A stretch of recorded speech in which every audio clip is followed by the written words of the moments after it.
Got another computer to work on.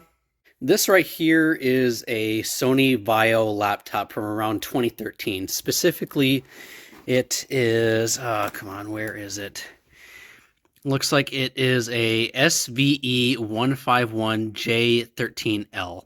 Although online, um, Sony's website calls it, I believe, the 15J34CNX or something like that.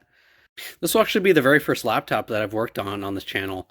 And unlike most computers that I've worked on, I got this one for the full cost of free because we had a family friend that was basically giving it away because they were upgrading, and they said that, you know, it's still a really nice computer despite its age. It's just really, really slow. So they just gave it to us, basically said you can do whatever you want with it. And so what we're going to do is put some new parts in it, reinstall Windows, and hopefully it should be better than new. Currently, the system has a 3rd gen Core i3. I think it's a 3120, I want to say. That is a dual core chip, but it also has hyperthreading. I don't think we'll be able to upgrade that because, like, yeah, we could go with like an i5, which is also a dual core, which would be a little faster, but I don't really have a whole lot of experience with upgrading processors and laptops, and plus, I don't think it's really going to be worth it with this specific scenario. It's got 6 gigabytes of RAM. We'll be upgrading that to the maximum supported RAM of 8 gigabytes. And finally, it has a 750 gigabyte hard drive that we're going to be replacing with a 1 terabyte SSD, because that hard drive that's currently in there is wickedly slow. Like, holy crap, I have not seen a laptop in a long time that was that slow. I'm pretty sure that hard drive was dying because it was just like super slow. I'll probably also have to test out the battery because I'm sure after almost 8 years, it's probably not going to be as good as it used to be. But for the most part, when I had it booted up, it seemed pretty all right, but I'll have to test that out. And hopefully eBay has some replacements online. It is a little disappointing that this thing only supports a max of 8 gigabytes of RAM, but in this day and age, I'd say 8 gigabytes is still good enough for most people. This part's always so satisfying. Oh, perfect. With that, RAM is upgraded. Old and crappy hard drives out, and new SSD is in, except I forgot to record me putting it in. All right, let's turn this bad boy on and see if everything's being detected. Now, on Sony Vaios, they actually have a dedicated assist button in order to get into the BIOS, unlike most computers where you press like F10 or F12.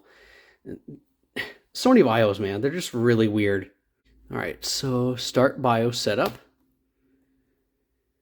Okay, there's our 8 gigabytes of RAM as well as our SSD. Sweet, so everything's being detected properly.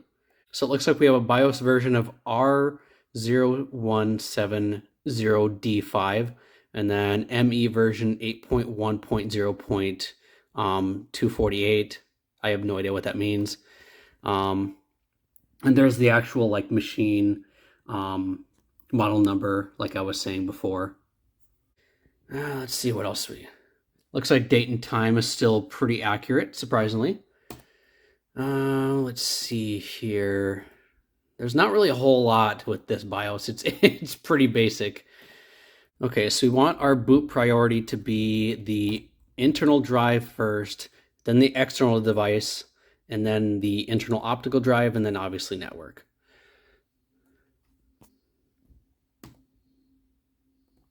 All right, and then with that, I think we are ready to install Windows. And just like that, we're done.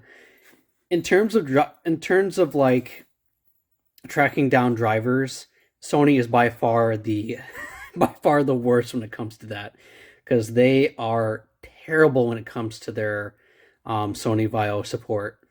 I had to scour their website for literally a good 2 hours to find their drivers for this damn laptop. But I think I found majority of everything that this needs. I am missing some of the software that came with this thing, but I don't really give a crap about that. It functions perfectly fine without that anyway. But yeah, with that SSD and 8 gigabytes of RAM, this thing is speedy. We are missing a couple things, and I have no idea what those are, but for the most part, we've got everything from Wi-Fi, Ethernet, Bluetooth, sound, display drivers, and everything else working perfectly fine. So it's good enough. So yeah, I think this will be a pretty decent laptop for some basic web browsing and word processing. So thank you all for watching, and I'll see you all next time.